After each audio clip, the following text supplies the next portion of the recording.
Hi, everyone, and welcome. I'm Lily. I'm the founder and CEO of Auggie. We're so thrilled to have you here today for this incredibly important conversation. I was just telling our panelists before we opened the waiting room that this is going to feel like a personal therapy session for me. It's called Breaking the Cycle of Mommy Burnout: Tools, Truth, and Real Talk. I desperately need this, so I'm assuming you do too. And just to be super clear, Auggie is the only platform built entirely for new and expecting parents to help you find community, share recommendations, and shop vetted parent-approved products and service providers. We created this event because we kept hearing the same thing from moms in our community. I'm overwhelmed. I feel like I'm losing myself. Why does this feel so hard when it looks so easy for everyone else? If that resonates with you, you are absolutely not alone and you are in the right place. This is a safe space to unpack some of that and explore tangible solutions together. So, quickly, just a few housekeeping notes. The session is being recorded and you will receive the recording in your Auggie DMs following the event. Of course, feel free to drop any questions in the chat and I'll do my best to get to them. And yeah, now let's meet our amazing panelists. Dr. Sheryl, let's kick it off with you. Hi, everyone. You want me to introduce myself? Yes, please. Okay. I'm Dr. Sheryl Ziegler. I'm a clinical psychologist. I'm in Denver, Colorado, and I am the author of Mommy Burnout: How to Reclaim Your Life and Raise Healthier Children in the Process. So we're going to talk about that a lot today. And then I have a forthcoming book called The Crucial Years: The Essential Guide to Mental Health and Modern Puberty in Middle Childhood, which is out 2 weeks from today. So that's Yay. me. And I run a private group practice in Denver. Awesome. Hi, Dr. Morgan. Hi, it's great to Oh, be here. thanks for being here. I'm Dr. Morgan Cutlip. I'm a PhD in psychology and I've specialized in relationships for over 20 years. I am the author of Love Your Kids Without Losing Yourself: 5 Steps to Banish Burnout and Beat Guilt for Busy Moms, and A Better Share: How Couples Can Tackle the Mental Load for More Fun, Less Resentment, and Great Sex. And I am in San Clemente, California. Cool. Hi, Jessica. Hi, I'm Jessica. I'm a Danish parenting expert, cultural researcher, and the co-author of The Danish Way of Parenting. I'm coming out with a new book this week, The Danish Way Every Day, and I am also the co-founder of Raising Digital Citizens, trying to help parents bridge the knowledge gap between the digital world and the real world. Needed. Hi, Melissa. Hi, I am Melissa, and I'm a mom of 6 kids, and I owned and founded a company called Latch Mama. So I've been connecting moms for about a decade now. I also just recently released a book called I Was Told There'd Be a Village: Transforming Motherhood Through the Power of Connection. Where the F is that village? Absolutely. You got to build it. To kick us off, I think let's start with a big, important question. What exactly are we even talking about, Sheryl? Maybe you kick us off when we say mommy burnout. So burnout is on the end of the continuum of stress. So we have stress, right? All of us experience stress every single day. It's normal, it's a part of life. And then we have chronic stress. And when you get into chronic stress, that means, yep, this stress really isn't letting up. It's kind of a lot. It starts to impact you. It starts to impact, sleep and your mood and appetite and sex and all the things. And then when that chronic stress really doesn't let up, that leads to the end of the continuum of stress, which is burnout. And burnout is the chronic physical and emotional exhaustion that results from no longer feeling like you are good at your job, whatever your job is, parenthood, in the office, running a company, whatever it is. And it leads to feeling resentment and becoming cynical. So that is like the actual definition. And I'm sure Jessica can speak to this. In European countries, it's really recognized as a syndrome, which I think is really helpful. It validates. This isn't just like, oh, I'm stressed. This is a real syndrome because it has real impacts: economic impacts, physical, mental health impacts. But here in America, we've looked at it. We have researched it. It's acknowledged, like burnout is a thing, but it's still not yet something that we diagnose. So it's one of those conditions you have to really advocate for yourself, because in this country, it often gets misdiagnosed as depression. So that's really common, depression or anxiety. And actually, depression, anxiety, and burnout, you'd have three different ways of treating those kinds of conditions, but we're, I think, kind of misdiagnosing or sometimes just not really validating or giving actual credence to burnout as a real condition with real consequences. Hmm. Yeah, I feel like it's often like thrown out also as like an excuse, like she's just burnt out. And that does not make me feel good, or the person, I'm sure. Jessica, what is it like in other cultures? How does it get addressed? Well, it was very shocking for me to when I would hear people going down with stress here, particularly in Denmark. I've never heard it in any other country. I didn't really understand it at first. I thought it maybe depression but it's actually a recognized thing. I would say more people go down with stress here than depression. Hmm. Like stress is far more common and very accepted, that exactly what Cheryl's saying, that you sort of get burnout and it affects you in all these negative ways, and then it's recognized as something that people can take off. And I'm still getting my head around it, but I now I really believe it's something that we need to take a lot more seriously. And depression is actually almost another level of this continuum. Yeah. Whereas the stress is real. Dr. Morgan, I'm sure you hear about this all the time when dealing with relationships, but how can your partner support you if you're suffering from this type of burnout? Yeah, I think something that I see a lot is that we have two partners who are almost either both burnt out or on the verge of burnout. And so it tends to be really a struggle for couples, I think, to feel like they have some sort of entitlement to ask for the support that they need. And so it's like they both kind of keep plugging on, both in this state of burnout. So I think it's really important for couples to communicate around what is the type of support that you actually need when you're feeling, close to burnout, you're approaching burnout, or you're already there, because that looks different for everybody. For some people, it's time away. For some people, it's words and it's appreciation. For others, it's like, I actually like need to pull in more support. I need to build this village. I need more resources around me. And so couples really need to kind of normalize this conversation, because modern family life is so incredibly relentless. There's way too much on our plates. We're trying to navigate so many things. The pressures are very high. The way we're parenting is very intense, requiring so Costs much are more high. effort. Yes, all of it. Yeah, the Yeah. cost of living is high. So usually both partners are working. And so really having these open conversations around, when I'm tired, it's okay for us both to be tired. We don't need to have the hardship Olympics around this. But when I'm tired, what do I need from you? And when you're tired, what do you need from me? And Hmm. work to really step toward one another and show up in the ways that each other need. It's not a competition, but you both Yeah. need support to navigate this sort of like wildness of our culture and all the demands. You said something that really resonated with me, like what support do you actually need? And Melissa, it kind of leads into this village that you're promised. And in fact, I raised our pre-seed round of funding at Augie with that line. They say it takes a village, but where the fuck is this Yep. village? And that's how I kicked off the pitch.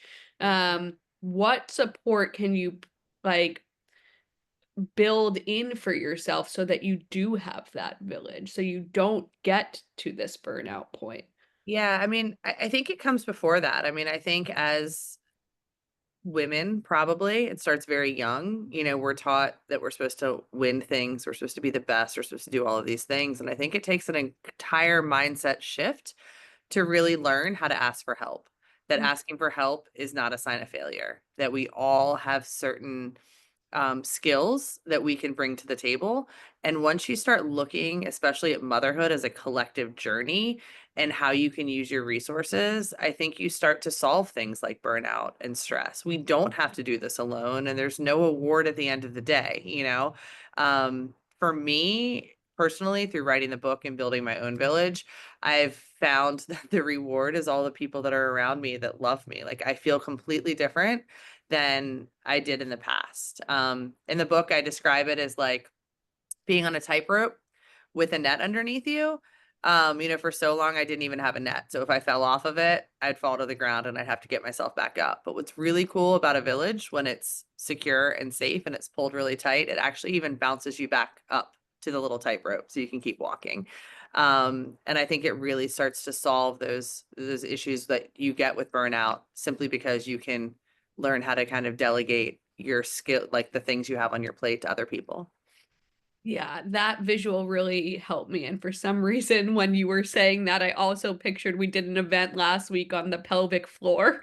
Uh-huh. And he was explaining it as like the pelvic floor is a hammock for Yeah. your, it is meant to be treated and protected. And if you don't treat it properly, then you have issues. So I love that tightrope example. I'm curious, and maybe Dr. Sheryl will kick it off with you, like what your villages look like. Because I think a lot of times people are promised this village and they don't have it, and they are curious about what it looks like on the back end and how women for the most part can show up and do what they do every day.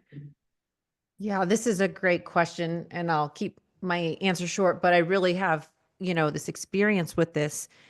I did a TED Talk in 2017 called Why Moms Are Miserable.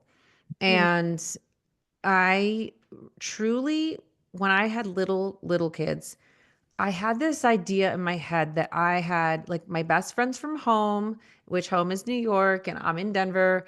And, like those are my confidants, those are my ride or dies and whatever else I thought. So I think that what I was doing as an early mom, as like a young mom, was I was like being friendly with other people, and I had like, that friendliness amongst like, yes, we would go to the park and we would do those kinds of things, but I didn't really have depth.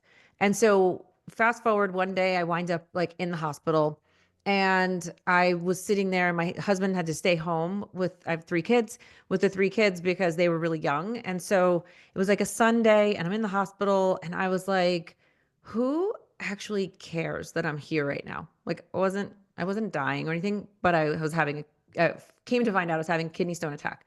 And I was just like laying there, probably getting medicated, relaxing. And I was like, who cares? And, I thought of my Bad friend. feeling.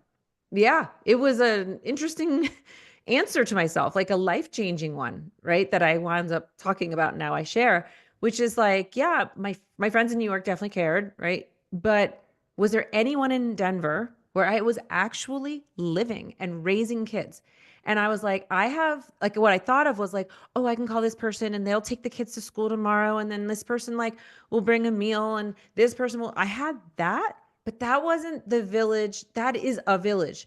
That wasn't the village, though, that I think that I eventually came to build. They were a part of it. And so what I wound up like fast forward all the way to today, or just like even writing the book, was that I now appreciate all my villages, right? So I have the mom friends, like, could you do this, like tactical stuff? Could you pick up the mail or whatever I would need somebody to do if something went down or if I just needed help, right? And then I have really, really deep friendships.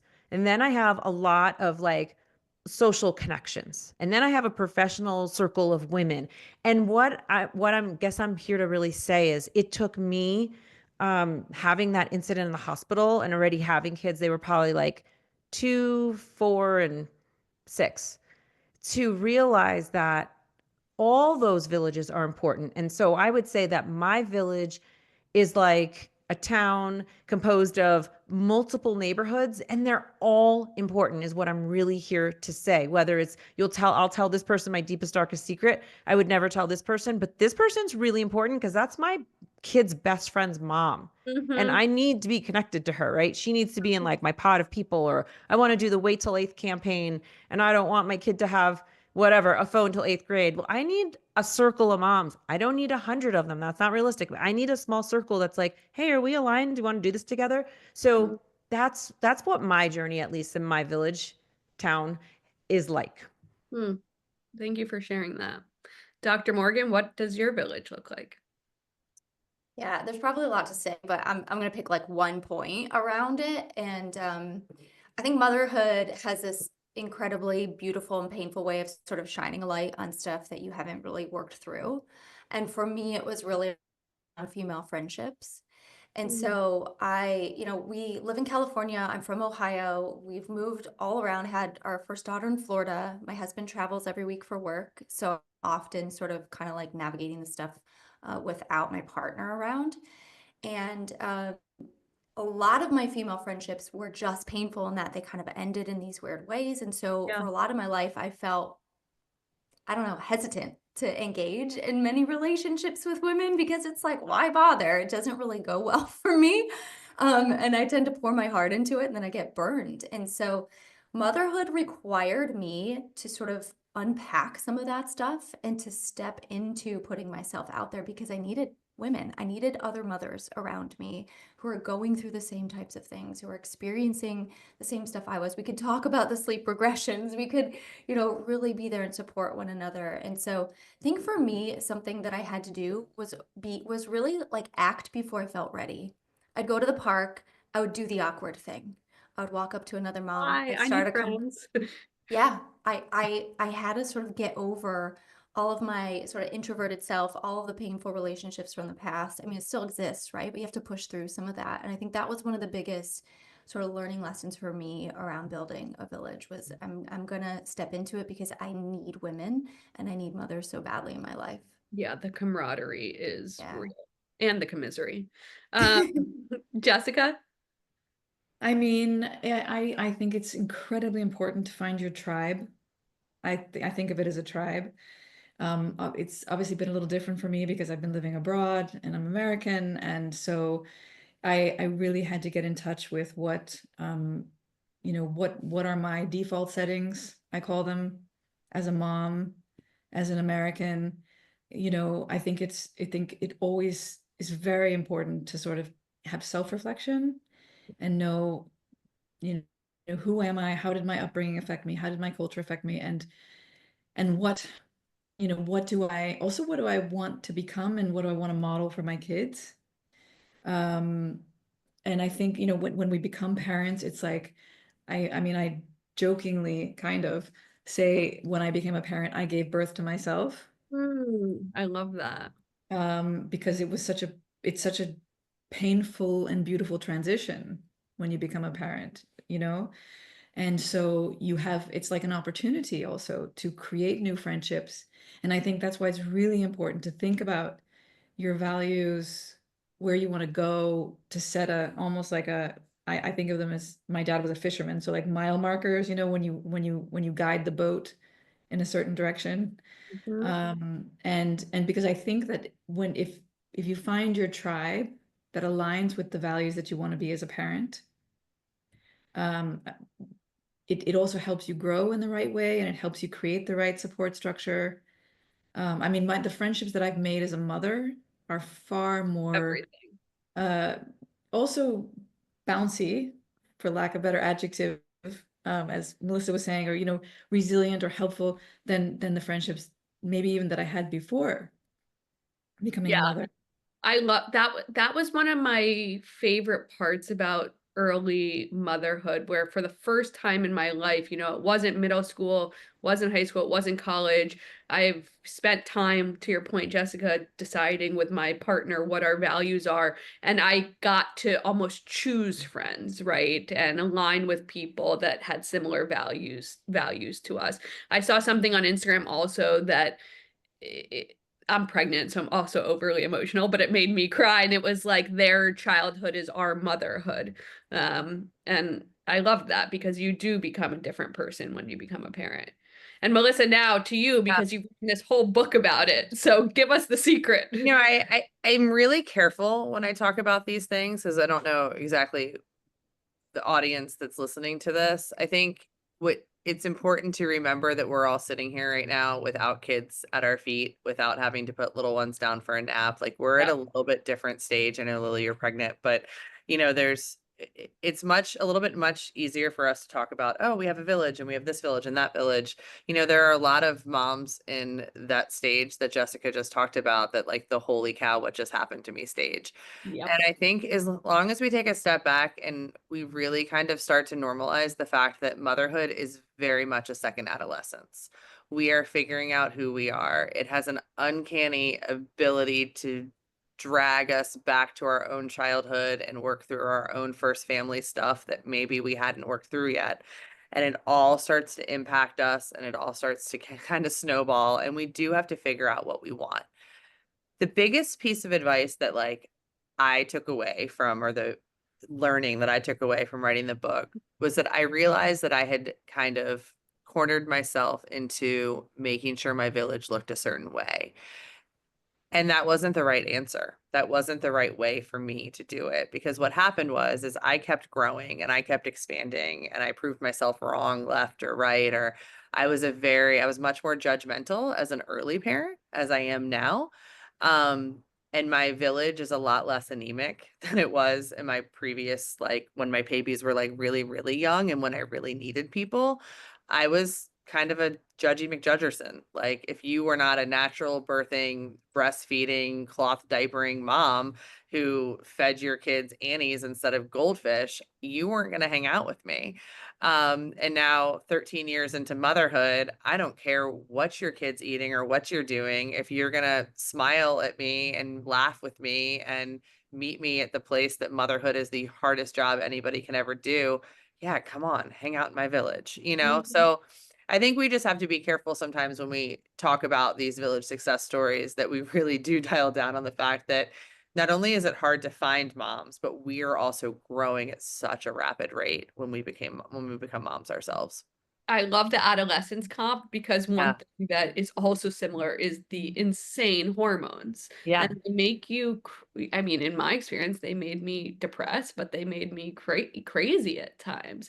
I think also you hit on something really interesting, which the early days, the village that you may need there, if you have the luxury, can also be paid for. Like, if you do need lactation support, that can be your village.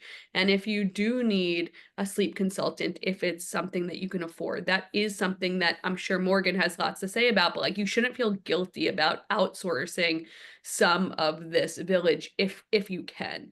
And also, motherhood is messy and chaotic, and inevitably things happen, and how you show up, or how people in your community show up, ultimately builds your village. So it's not something that you have to have instantaneously. You know, I think back to, and something I've spoken about like really openly, but when my son was 7 months old, it was the first time I really like went out for the night with my girlfriends, and our dog went after his face, and it was horrible. 40 stitches, it was a nightmare. But my downstairs neighbor, who is now my person, I called her because my husband was alone with our son. She ran up, and she's now forever in my village because she showed up in that moment and saved me and him and my husband. Um so yeah, people show up at different times. And Dr. Morgan, I want to come to you with this, because at Augie, like, of course, we're building a tech business, but it's been my job to speak to hundreds, thousands maybe, of default parents, the parent that we define to carry the majority of the mental load. And what I'm realizing is, in most households, she tends to be a woman, and she doesn't always feel seen by her partner at home. You speak really but the people she does feel seen, empowered, validated by are her mom friends, her village. You speak really powerfully about the mental load, this invisible work. How do you think this contributes to burnout? And what's something that we can do to put a boundary in place to set us up for success? Sorry, Yeah,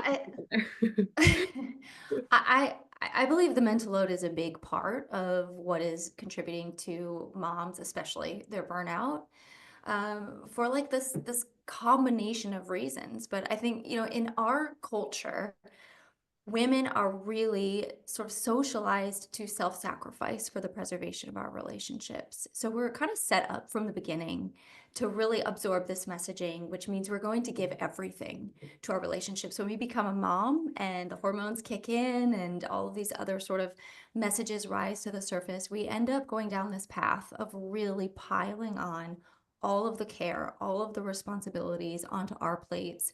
And it really sets us up to carry more than is really humanly possible without proper support. So there's more to say than we could actually unpack in this conversation, but I'll say with the mental load, I believe that really there's sort of two ways that you attack it. So one is the within, so it's like the personal individual work, and then the other is the between. So in your relationship, there will be things that have to shift in order for moms and for women to get, more participation from their partners to help carry some of these things.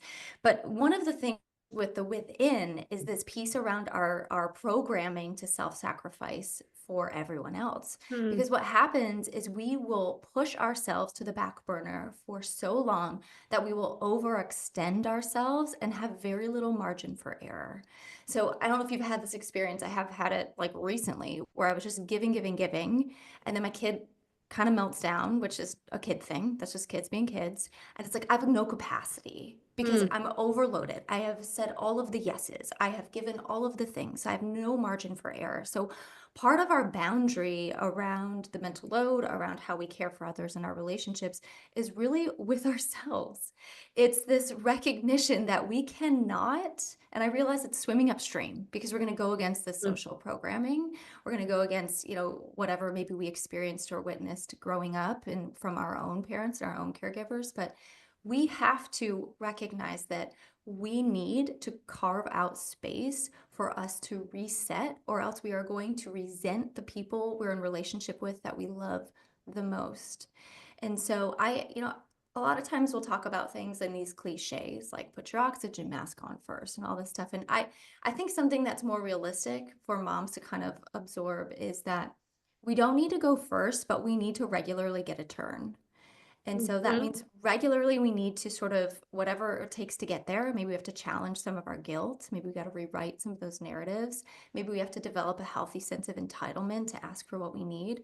But at the end of the day, we need to regularly get a turn to care for ourselves. And that might look like asking for more participation, taking a moment to reset. Whatever it is that does it for you, we need to lean into asking for that with some real assertiveness. And often that probably means delegating something to your partner, and maybe anybody can answer this who has a tip, but what are ways to offload some of the mental load to your partner that you've seen work either in your relationships with clients that you deal with, or I don't know, people in your village? I mean, I I mean, think, oh, go ahead, go ahead. You're good. Go ahead. No, I think I like everything Morgan said, and I think it's again coming back to the cultural angle. It's like also from our upbringing, from our background, like the woman it's like generations. It's very hard to break that, honestly. Like, and we rarely realize how heavy that weighs on us Yeah. without it, and actually not just us, but also on our partners. Yeah. And I constantly find myself saying, I'm sorry, even on the street. Yeah, no, I'm like, it's I'm great. sorry. So it's like if you can be aware that this is just this has been put on us, and then I think it's really good to start having these conversations when you're pregnant. Yeah. Honestly, like, have these talks before you even have the baby, if possible, and to sort of carve out what the roles are, and what is, how you see each other and how you see yourself, and what has been passed on to you and what you inherited from your all these things. I think it's really helpful to have these talks early on, even before you have the baby, so that you can almost prevent some of these problems before they happen. Yeah. Melissa, what were you going to say? I was just gonna say, it's what everybody says, but I think sometimes, especially when you're a heterosexual relationship, a man thinks differently than we do. Yep. I mean, and I think once you start admitting that and having conversations and spending time, it sounds wild because I'm 18 years into my relationship, but learning the other person and learning what they're carrying as well, I feel like we're always going to be carrying more, and then be very direct. For me and our relationship, things drastically changed with the mental load as soon as I started handing over tasks and being very clear that they didn't need to be done exactly the way that I did them. Like, dinner was not going to look exactly the same way, even if I gave him the recipe and handed it to him, and to give them permission to do it however they need to do it was the best direction we've ever gone in our relationship, because at the end of the day, he just wanted to make me happy, and he wasn't asking 5,000 questions to put it back on me. He was asking 5,000 questions because he wanted to do it right in my eyes, because it's a task that I normally did. So, for us, it was really communication and slowing down and trying not to get angry or get into that spiral where you sometimes see on the internet that's like, oh, the mental load. Yes, it's there and it definitely needs to be addressed. But I think sometimes we need to pull ourselves away from social media and really truly look at our family structure and figure out what's going on there, because most of the time everybody's just loving each other. We're all just a little burnout though, and we all just need to communicate a little bit better. So Sheryl, anything to add? I mean, I've like truly just enjoyed listening to everyone. Like, The I'm just tips. in so many thoughts going through my mind. I guess the only thing that I would just add is, I guess my personal experience is that it's kind of like Melissa said. I mean, and I write about in Mommy Burnout, men and women generally really do process and think differently about things. And men want to fix things, and women, we want to fix things, but we also want to really process. We're really process oriented and we want to talk about it. And I guess one of the things that's helped for me, it's similar to what I said before, but it's just knowing like my husband's not always going to be the person that I process my mental load with. He is the person I'm co-running my house with, right? And I definitely have to be in relationship with him. But sometimes, like on the car drive home, talking to my best friend about my mental load sets me up to walk in the door and have a much more productive conversation in which the processing part of things didn't have to happen with him per se. I come into it like more wise or, better prepared for the conversation rather than like let's start from scratch zero, and do this together, because there are times where I might get frustrated during that and we're not going to get to the end point of this, or I don't feel heard. And so I guess I use part of my village sometimes to just set that up better, because like I've been married 22 years. But like we've been together 25 years. Like there are just patterns that are just there. Right. And so, even realizing like after all this time, the other day I distinctly remember walking out of the mall and we were just talking about like, I was like, oh, it took me 3 years to get pregnant and I had infertility issues. And I made a comment. And I said, oh, what I would do to just have those 3 years back. And he was like, really? Why? And I was like, because it's like 3 more years that like I'd be maybe younger, healthier. I just would love those 3 years back. And he's like, but we got to do such cool things during those 3 years. I was like, really? Because those were the three most stressful, gut wrenching years of my life. And he looked at me like, who are you? Like, how did we have those 3 years as very different experiences? But we did. And so instead of like arguing about it, I just let it go and I'm sharing it here now, like I just don't have to process it all with him, but that's just the truth. Like, and I'm not going to fight it, It's not just therapy for me. Now it's therapy for you too, Dr. Cheryl. Exactly. I need it. Can I add one more thing? Please. Just to what everyone is saying.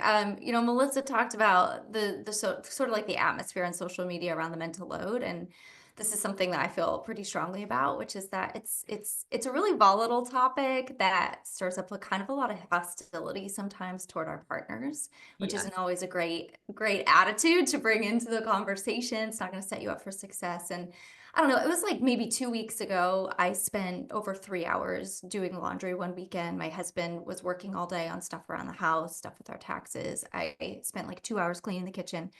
And we both went to bed and there was new laundry that needed to be folded and the kitchen was messy. And so I guess I keep sort of saying this over and over, but modern family life is relentless. It's never ending. The tasks are never fully finished. And I think when we come to talk to our partners, usually we're the ones initiating the conversation around the mental load.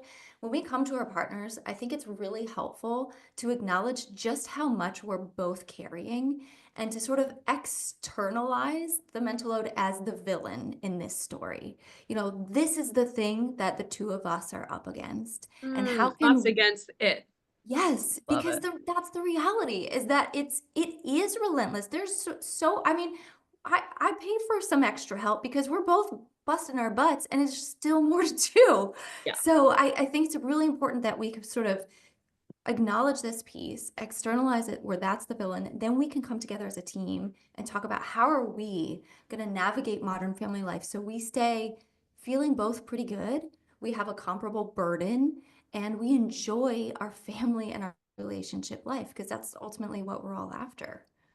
I love that because it's like it takes it one step further. Because sometimes I'm like, we're a team, but a team against what? And it's actually like maybe he will respond well to like a team against the mental load. Like it's us against the mental load. I love how you said that. Um, okay, so Jessica, sometimes we just need a minute.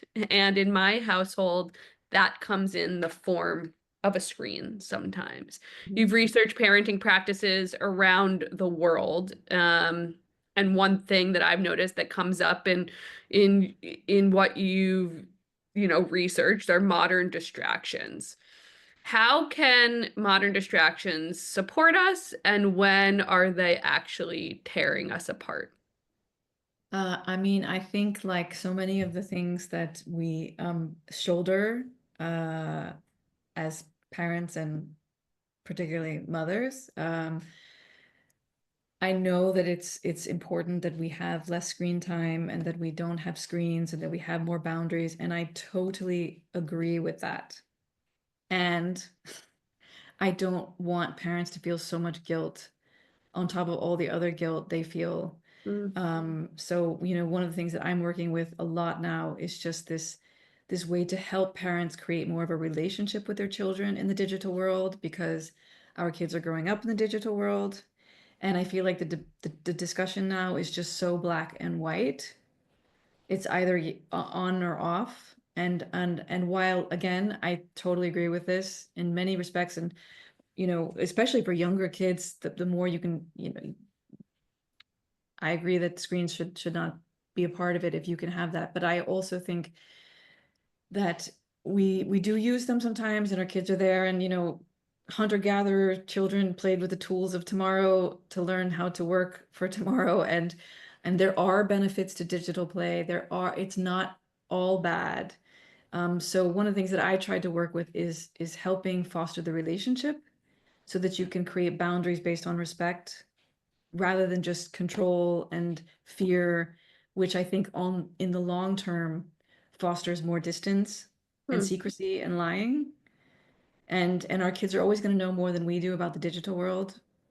So I think it's sometimes setting us up for what we don't want, which is them to be alone in meeting harmful content or not being able to come to us because they're afraid or because we're always negative. And a lot of our negativity is also coming from the pressure from other parents in society. The Um, so I think I'm a big proponent of hygge and free play and nature and being together as much as possible without screens. I also think they're part of our future, and we need to educate ourselves along with our children so we have a relationship with them. Yeah. We do a family movie night every once in a while, and it's amazing because my toddler's 3.5. He's discovering Disney for the first time. I get to see it through his eyes. It's actually a bonding experience for our whole family, and it turns into like, okay, now he wants Buzz Lightyear books and the Buzz Lightyear Tony, and it actually does in some ways open up a whole new world. It does open up a whole new world for him. How do you all, anybody can jump in, handle screen time in your households? Because I think like a lot of people turn to it as a tool, which I understand. And I always like to ask this question to other parents because there's no right answer. Yeah, so I have 6 kids, 13 to 3. We live on a 50-acre farm. They're homeschooled, but they still get screen time too. So Mhm. we are like, we kind of have the idea that like if you if we keep it away from them, they're just going to find it. Exactly what Jessica was saying. So we try to create a really respectful kind of relationship with it. And it's really interesting because we have so many kids. Some of them gravitate towards it and some of them gravitate away from it. And so it's very easy to see who uses it, who needs it, and why they need it. So Nathan, who's my oldest, he is dyslexic, super athletic, super personable. He would throw every TV in our house out the door, wouldn't use a phone, just wants to be with people and around. Alex, who's our second, who's 11, he's very, very cerebral, very, very smart, wants to be engaged, wants his mind engaged, and he turns towards it because that offers him something that maybe I am not meeting, and I'm not meeting him there. So it's very interesting to kind of watch them. It's also like we were sitting around having Easter dinner and we were talking about Latch Mama and we were talking about the birth rate in the United States. And Nathan, my 13-year-old, was like, well, in China, they're allowed to have 3 now. And I was like, what? I was like, when did that happen? I didn't teach him that. He found that somewhere on something. And I can promise you he was not researching the birth rate in the United States or in China. Yeah. He saw it on YouTube Shorts or something. So I don't know if we're doing the right thing, but I feel good about who our kids are and who they're becoming. And I'm watching them and I'm sitting around the dinner table with them every night. And I'm talking to their coaches and their teachers. And I look at who they're hanging out with. And I feel like we're doing something probably right. And until I get those indications that we're not, we're just going to continue to watch it and just stay in touch with them and stay as close to them emotionally as they'll let us be and just kind of gauge it from there. So One day at a time. yeah, exactly. Dr. Morgan, Dr. Sheryl. Well, I'll just pick up from something Melissa said. I guess the only thing I would add is she said, I'll just keep doing what I'm doing until like something shows me that I'm off track, right? Yes. And I actually do think that that's the way to do it. We're all chartering this whole new course and path. Like nobody knows the right answer, the right amount of minutes, this app, not this one. Like we're all just figuring this out. But I do want to say that there is a sure sign that it's maybe too much or your particular kid is sensitive to the addictive nature, right? And that's like that moodiness, that irritability, that like inability to transition off. There's some kids that you're like, okay, bud, it's been 30 minutes and time's up. And they're like, okay. And there's other kids they get enraged or they, start melting down or they're in the worst mood ever. And that's a red flag. That says, okay, and it might not even be, it could be the quantity of time they were on. It could be the quality of what they were watching. It could be that they get so hyper focused that they didn't go to the bathroom. They didn't eat. They didn't take care of themselves. They lost track of time.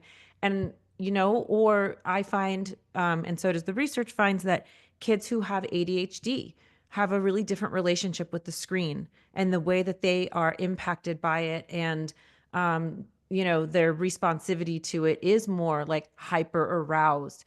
And so I think that's the other thing, just like almost every single other thing in life, from food to screens, like it's also an individual process. Moderation. And yeah, it's moderation. It's maybe time of day. It's maybe what they're actually watching. It maybe, we keep saying screens. Screens can mean video games. It can mean watching a YouTube. It could be watching a movie. It could be a learning app. Like it means a lot of things. Screens is like the biggest term now ever.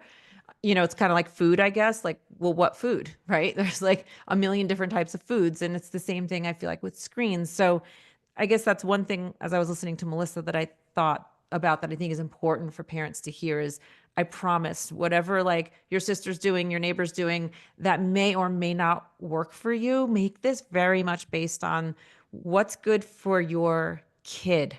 Follow his cues, see how he's responding, and then, really make that kind of a basis. Yeah. And can I just add one thing on this? Please. I think it's this idea of like, I don't know if you've heard of hygge. Mm-mm. I didn't know how to pronounce it, but spell it, and I bet heard everyone you say it earlier spell on this it. call, and I just went along with it. So this is like, cozy times together with your family, and it's like it's a big deal in Denmark, and it's kind of like we time, not me time, and it's very much sort of getting rid of, your stress and negativity and just being in the moment, and it's time limited. But I think, we could also, this idea of like digital hygge, can also exist. It doesn't have to be separate, that they're on the screens and we're not screens, whatever that means, whether it's TV or videos, but that we can also be with them in that space. And I think the more that you're able to be with them and they know that it's open, that we're able to be together, I think it helps you understand them. And like Cheryl's saying, and then you can really, okay, this is what my child needs.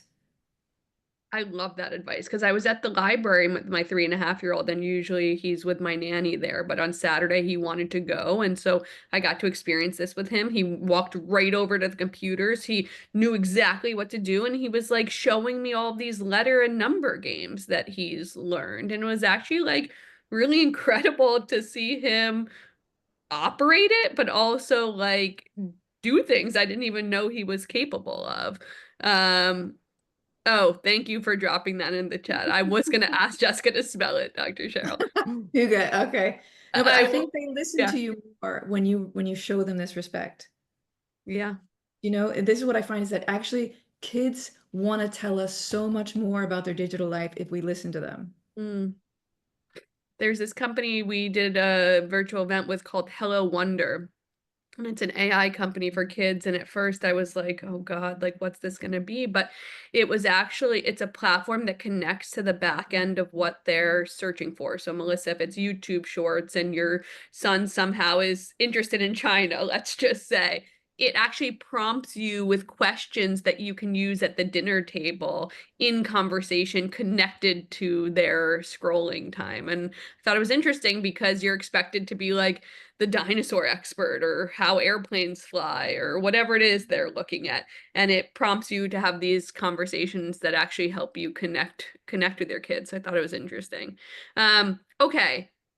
This is amazing. I do want to be respectful of somebody who may be showing up on this call who may feel alone. We talked a lot about your village. We talked a lot about balancing the mental load with your partner. But what if you really do feel isolated in this moment? And maybe we'll end here. But like, how can Melissa, Dr. Morgan, you said like go to the park and raise your hand and say, I'm looking for friends. But I was curious if anyone has any tips or lessons they can share if somebody is really in the trenches right now.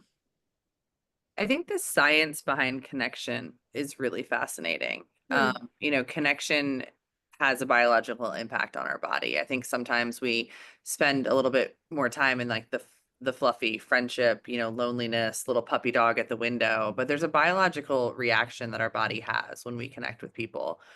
And I think that we need to not minimize the idea that we can have little connections, and those little connections can actually help us get the energy and the confidence to lead to the bigger ones.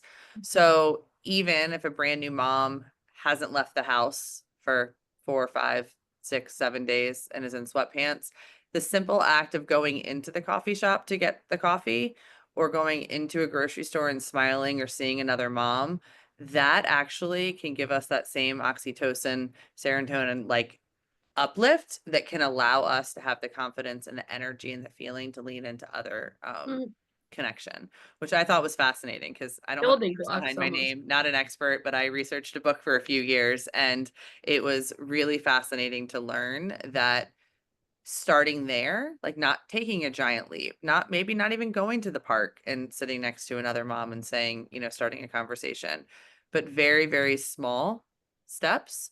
My other tip would be to incorporate something that creates some sort of endorphin. So you see a lot of mom related exercise groups, walking groups.